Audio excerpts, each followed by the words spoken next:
Hello, everyone. It's Shane Kanto, your Wasteland reviewer, and I'm here to review Obi-Wan Kenobi. And this is the Disney Plus series from Disney and Star Wars, Lucasfilms, and it takes place like 10 years after A New Hope, somewhere in between, 10 years before A New Hope, a little somewhere in between Revenge of the Sith and A New Hope. You find Obi-Wan Kenobi on Tatooine, kind of put the force behind him, kind of buried it deep.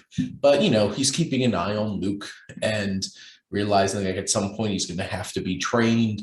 But then when Leia gets kidnapped by Flea from the Red Hot Chili Peppers and a stupid gang of idiots, we'll get to that in a second. He is brought out of hiding and must confront the Inquisitors and Darth Vader. And this series obviously had tons of hype. Finding out, I remember when this was going to be a movie and getting very excited about that. And they stretched it into a 6-episode series. And to be honest, I feel like they could have made this work into a film on some level with some tweaking and stuff like that, because I feel like the series in general feels like they had some specific ideas that they wanted to get across, and they had to fill out a 6-episode series to make enough narrative to make that work. And you can feel that. Directing wise, I think Deborah Chow does a really fine job. There's an intimacy. The camera, she uses handheld a decent amount, and you feel like in the element. And it feels a little bit different for Star Wars. And I think that it does make it feel a little bit more intense at times. There's some over editing in some of the action sequences, and maybe they should have edited down some of the action sequences, because some of these chases in this series are dumb. They do stupid, silly things like, I'm going to run like this, and not be able to catch up to a tiny girl who has like not even half my height. And there's elements like that that are just silly. But we could get past some of that stuff, the action. So I feel like this series is a tale of 2 seasons. The first half and the second half, or even if you want to split it more specifically, first 4 episodes and the last 2 episodes. Once you get to the last 2 episodes, the action is amazing. There's some amazing lightsaber battles and some really impressive things going on in this film, in the series. But I feel like the first 3-4 episodes are pretty clunky. There's a lot of clunkiness. There's a lot of dragging out things and feeling like they're trying to extend this to being 6 episodes. And to be honest, it probably could have been trimmed down to even just be like 4. And I think in this day and age, you don't need 6 episodes. Like, it doesn't have to be anything. This isn't network television. It's not the dawn of Netflix where everything had to be 13 episodes. I feel like tell your story and how many episodes you need, or tell your film and how much time you need. And there's definitely elements here that feel like they're padding out things, but at the core of it, Obi-Wan is great. And Ewan McGregor just magically reappears into this role and just embodies it. And I feel like this is a perfect bridge for his character from where he is at the end of Revenge of the Sith to fully realizing like his true meaning now. And that journey that he goes on in the series, confronting Vader, and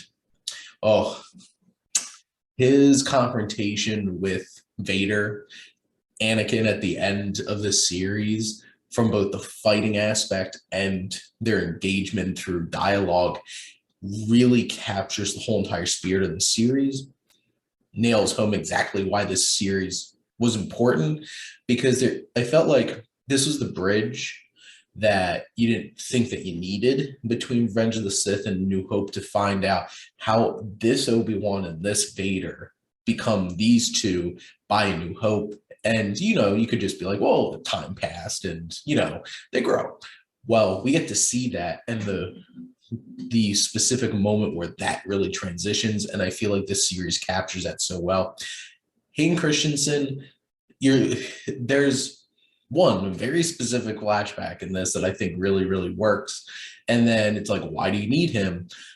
You need him by the time you get to the end of this series. And I think he was a refreshing return And, James Earl Jones's voice is perfect as Vader, and what they do with Vader in this is fantastic. The Inquisitors, I think the Grand Inquisitor, Rupert Friend, I'm okay with. I don't think he really added much to this character that was really cool in Rebels.